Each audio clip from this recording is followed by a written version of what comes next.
Hey, Dr. Bob. Today we're going to talk about root causes versus triggers. And this is something that seems to be causing a lot of people confusion. So one of the things that we have when we do our live seminar is we talk about, we explain what a root cause is, and we talk about how to figure out the difference between a root cause and a trigger. And sometimes they can overlap, but in general, a root cause is something that's making you have the headaches in the first place, and a trigger is something that sets off an individual headache or an individual bout of headaches. So kinds of things that people seem to write into us are, what do you mean root cause? This is a neurologic disorder. There is no root cause. This is it. Neurologic disorder is the root cause. And in a way, everybody is always right. Just like in two political parties, probably there's some truth in what they say. But the truth is, defining it just as a neurologic disorder is defining it by the symptoms and where it occurs, not by what's causing it. And by what's causing it gets you a lot closer to being better. So for instance, take somebody who's got a seizure disorder, who's a young baby, and they may have a genetic defect and say they have phenylketonuria. And so phenylketonuria means they have certain amino acids that they can't process. So things build up in the brain, they have growth problems, they might have things like seizures or other kinds of problems. And so the people would say, well, seizures are a neurologic disorder. It's like, there's nothing that you need to know other than seizures are a neurologic disorder. It's like, yeah, but what's causing the seizures? Is it an aneurysm? Is it a brain tumor? Is it a metabolic problem like phenylketonuria? Or say an adult may have Alzheimer's disease, or they may have cardiac disease. One of the root causes of that might be elevated homocysteine. And elevated homocysteine comes from a number of pathways. It comes from not getting enough choline, but it comes from certain genetic mutations such as MTHFR and MTHFD1. And the treatments for those are different. So MTHFR, often you need methylated folate because the body doesn't do as good a job putting the methyl groups on folate and getting it to that stage.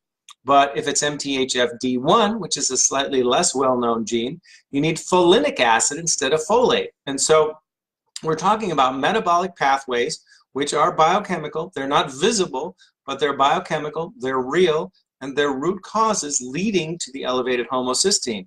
Homocysteine levels over 10 or 12 increase your risk of heart disease. Homocysteine levels over 7 increase your risk of Alzheimer's disease. So you could say Alzheimer's is a neurologic disorder and cardiac problem is from blockage of the arteries. Actually, sometimes it's from inflammation and rupture of the plaque, causing a clot that makes you have a heart attack downstream or a stroke upstream.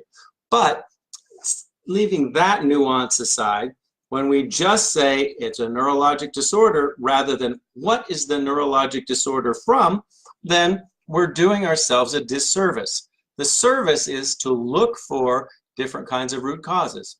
And in functional integrative medicine, we look at a number of them. We look at stress, we look at hormones, we look at toxins, we look at infections, and we look at the microbiome, and so the bacteria in our system who have more genes than we do.